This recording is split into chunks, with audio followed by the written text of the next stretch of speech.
Por varios siglos, este ha sido un ritual encubierto de misterio, un proceso velado en secreto. Nos referimos a la elección del nuevo líder de más de 1.000 millones de católicos en el mundo entero. Cuando el Papa muere o resigna de su puesto, el mundo entero fija su vista en Roma y el evento enigmático mejor conocido como el cónclave. En este tema vamos a ver lo que se conoce sobre esta práctica. También veremos quiénes podrían ser los candidatos al papado. Y lo más importante de todo esto es lo que nos dice la Biblia al respecto. Estos sucesos mundiales son de gran importancia en el plano profético, así que te invitamos a ver nuestra nueva serie sobre las profecías bíblicas. Si todavía no lo has hecho, suscríbete a este canal y comparte nuestros videos para que más personas se beneficien de esta información. La elección del pontífice de Roma, el Papa, ha tenido una complicada y larga historia. En los primeros años de la Iglesia, el clero y los ciudadanos romanos han tenido varios conflictos, los cuales han llevado a eventos tumultuosos y violentos.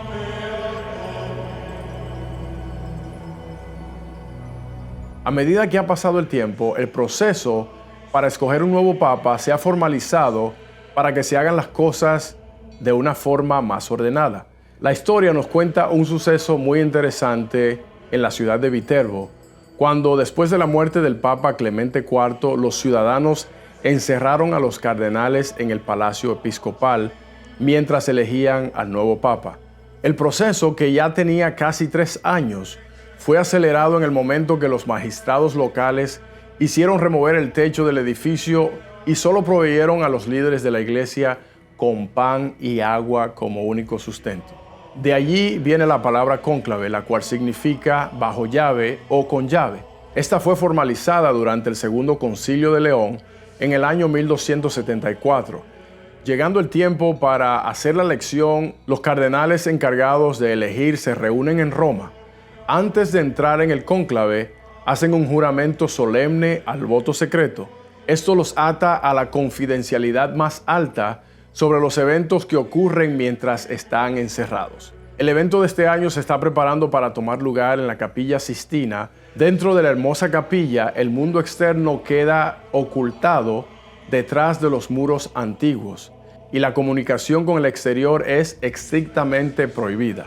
Los preparativos incluyen remover toda clase de tecnología del proceso. No se permiten aparatos celulares y el internet y otros medios de comunicación son bloqueados dentro de la capilla y a su alrededor.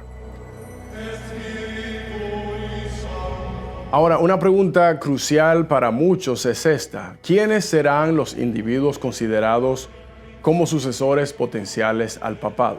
Es importante entender que cualquier discusión sobre los cardenales es mayormente especulativa debido a que el proceso es muy secreto. Pero debido a sus roles presentes en la iglesia, su experiencia, una vida más pública, algunos cardenales son mencionados por nombre en las redes sociales y en los noticieros.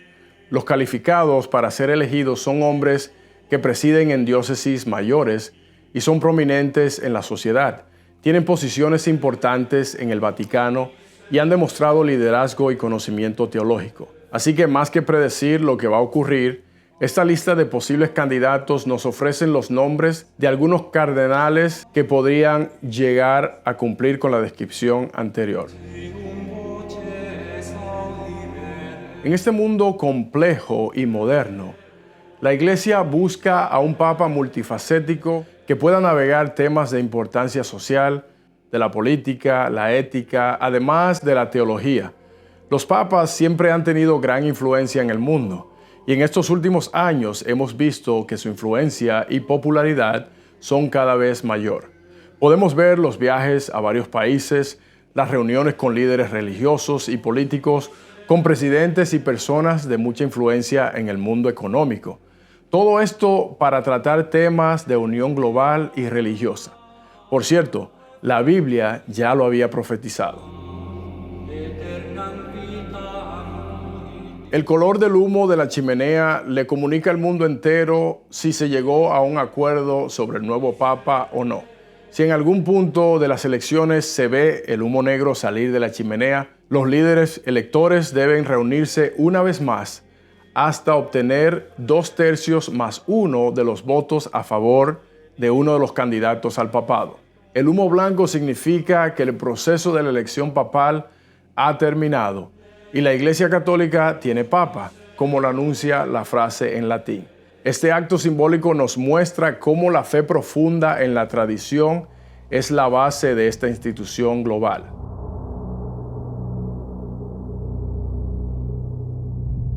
El Vaticano reconoce el papado como el reinado del sucesor de Pedro a la Santa Sede. Pero aunque en ninguna parte de la Biblia encontraremos ningún tipo de alusión a esto, las tradiciones de la Iglesia así lo sostienen. En el libro de Mateo, capítulo 16, versículo 18, Cristo, hablando con Pedro, le dice: «Y yo también te digo que tú eres Pedro, y sobre esta roca edificaré mi iglesia, y las puertas del Hades no prevalecerán contra ella». La interpretación católica de este texto nos ha llevado al cónclave. De acuerdo a la Iglesia, Pedro es la roca sobre la cual la Iglesia se iba a fundar. Pero las palabras utilizadas por Cristo son claves para interpretar bien esta declaración. De cierto te digo, tú eres Petros, y sobre esta Petra edificaré mi iglesia. La palabra Petros significa un pedazo de una roca, y de acuerdo a los análisis de la mayoría de los teólogos, la roca significa Dios, Jehová, y finalmente se refiere a Jesús. Esto es sostenido por los escritos del Antiguo y Nuevo Testamento, donde leemos: Jehová, roca mía y castillo mío, y mi libertador, Dios mío, fortaleza mía, en Él confiaré. Además de esto, podemos ver en 1 Corintios capítulo 10 lo que dice Pablo: y todos comieron el mismo alimento espiritual, y todos bebieron la misma bebida espiritual, porque bebían de la roca espiritual que los seguía, y la roca era Cristo. No podemos atribuir a Pedro ser la roca, sino un pedazo de la roca. Él fue un líder que Dios utilizó para que el evangelio saliera adelante. Quizás fue el más prominente debido a su carácter y convicción, pero no fue el único. Todos los discípulos de Jesús tienen un rol muy importante en su iglesia. El mismo Pedro nos dice que todos somos linaje escogido, real sacerdocio, nación santa, pueblo adquirido por Dios, para que anunciemos las virtudes de aquel que nos llamó de las tinieblas a su luz admirable. La diferencia entre este pensamiento de Pedro y la práctica de la Iglesia Católica es que el Papa es considerado el rey de la Iglesia, lo cual contradice totalmente el mandato de Jesús. Sabéis que los que son tenidos por gobernantes de las naciones se enseñorean de ellas, y sus grandes ejercen sobre ellas potestad. Pero no será así entre vosotros, sino que el que quiera hacerse grande entre vosotros será vuestro servidor, y el que de vosotros quiera ser el primero será siervo de todos, porque el Hijo del Hombre no vino para ser servido, sino para servir y para dar su vida en rescate por muchos. Aunque los secretos del cónclave se mantienen detrás de paredes antiguas, la Biblia nos dice en Proverbios 16:33, la suerte se echa en el regazo, mas de Jehová es la decisión de ella. Mis amigos, podemos decir con confianza que Dios está en control de todo lo que ocurre en el mundo. Los cristianos tenemos una responsabilidad muy grande. Debemos de saber lo que está ocurriendo hoy en día. Sigue orando para que Dios pueda mantener nuestra fe, para que a medida que el mundo cambie hacia una mentalidad globalista, nosotros podamos ver que el tiempo está cerca y que Cristo está a las puertas. Te queremos invitar a seguir viendo nuestros videos, aquellos que van a aparecer al final de esta pantalla. Te queremos recordar que le des me gusta a este contenido, que lo compartas, que actives la campanita y que te suscribas a este canal para que sea de bendición para los demás. Hasta la próxima y que Dios te bendiga y te proteja.